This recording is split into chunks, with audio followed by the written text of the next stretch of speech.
तुम्हाला जेवढं जमतं ना, देवाने तुम्हाला जेवढं दिलंय त्याच्यापेक्षा 1% आमच्या देवाने सुद्धा आपल्याला जास्त दिलंय. खरं तर देवाने सगळ्यालाच बुद्धी दिली, पण त्या बुद्धीचा कसा वापर करायचा हा त्याचा नैतिकतेचा भाग आहे. तर मला वाटतं त्यांनी माझ्या नादी लागू नये. मी सोपा डावसायचा माणूस नाही. मी जर उलटा फिरलो तर तुम्हाला सुद्धा नीट सोडणार नाही. आता बीड जिल्ह्यात आमदार किती? 6. त्याच्यात 1 महिला आमदार आहे, बाकी 5 आमदार आहेत. 5ही आमदारांचे लग्न झालेले आहेत, कुणी बिगर लग्नाचा आमदार नाही. मग तुम्हालाच का मिरच्या झोंबल्या?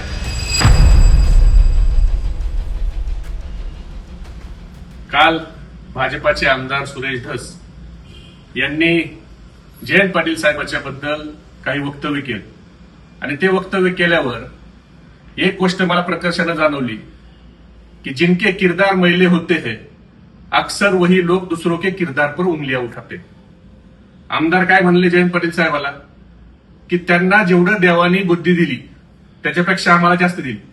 खरं तर देवानी सगळ्यालाच बुद्धी दिली, पण त्या बुद्धीचा कसा वापर करायचा हा त्याचा नैतिकतेचा भाग आहे. जयंत पाटील साहेबांनी त्यांच्या बुद्धीचा वापर हा त्यांच्या मतदारसंघातल्या शेतकऱ्याच्या हितासाठी कारखाने उभारणीतून केला.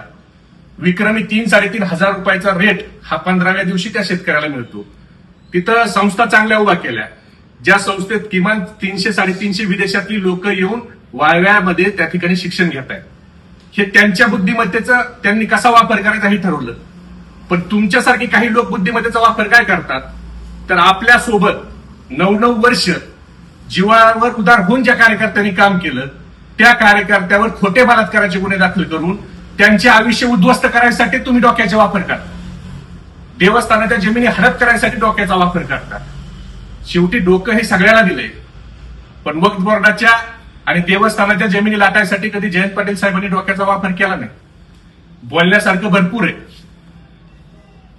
राज्यमंत्री पदाच्या कार्यकाळात आदिवासी आणि देवस्थानच्या जमिनीच्या कशा ऑर्डर झाल्या, मार्केट व्हॅल्यूच्या किती टक्क्यांनी पैसे गोळा केले गेले, आणि आताही नगरपंचायतचा घनकचरा देखील कसा पुरत नाही.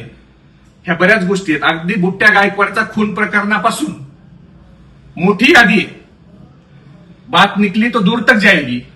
आणि जयंत पाटील साहेब काय म्हणले की दूध भेसळमध्ये एका आमदाराच्या पत्नीनं त्या ठिकाणी दम दिला. हे कोण? आता बीड जिल्ह्यात आमदार किती? 6. त्याच्यात 1 महिला आमदार आहे, बाकी 5 आमदार आहेत. 5ही आमदारांचे लग्न झालेले आहेत, कुणी बिगर लग्नाचा आमदार नाही.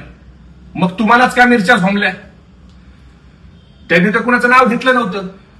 मिरच्या तुम्हाला झोंबायचं कारण काय?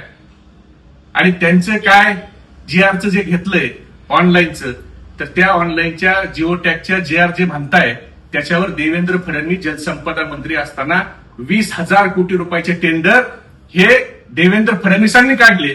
मग तुम्हाला म्हणायचं त्यांनी महाराष्ट्र लुटलाय. त्यावेळेच्या जलसंधारण मंत्र्यांनी त्या GRवर आतापर्यंत GR त्या ठिकाणी कामं काढली. त्यामुळं दूध भेसळ हे कुणी केली? त्या आमदाराच्या बायकोचं नाव समोर यायला नको? बुट्ट्या गायकवाडवर हल्ले झाले, त्याचा खून कसा झाला ते समोर यायला नको? मागच्या 2-3 महिन्यापूर्वी, 6-8 महिन्यापूर्वी प्रकाश आंबेडकर आले एका आदिवासी महिलेला स्वतःची साडी काढून पळवायची वेळ कशामुळे आली? तर हे सगळंच पुढच्या अधिवेशनात काढू. तुम्ही GR काढा, तुम्हाला बोलता येतं. थोडंफार देवानी आम्हाला पण दिलंय, आम्हाला बोलता येतं.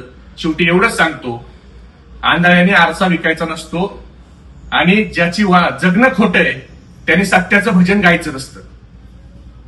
सोशल मीडियाच्या भाऊ गर्दीत विश्वासार्हतेने चकाकणारे नाव म्हणजे लेट्सअप मराठी. सगळ्यांना, सगळ्या नागरिकांना ती स्पीच, ती लेट्सअप वरील मुलाखती म्हणजे विचारांचा खजिना. त्यानंतरच्या निवडणुकीमध्ये मला सोडून गेले. बातम्या केवळ वस्तुस्थिती सांगणाऱ्या, न प्रोपगंडा, फक्त जनतेचा अजेंडा. क्योंकि आने वाला कल जाने वाला है, जाने वाला कल आने वाला है. राजकारण, मनोरंजन असो की क्रीडा क्षेत्र, महाराष्ट्राची स्पंदने संवेदनशीलतेने टिपणारे माध्यम म्हणजे लेट्सअप मराठी. जगासोबत एक पाऊल पुढे राहण्यासाठी लेट्सअपचे ॲप, सोशल मीडिया आणि वेबसाईट सोबत कनेक्टेड रहा.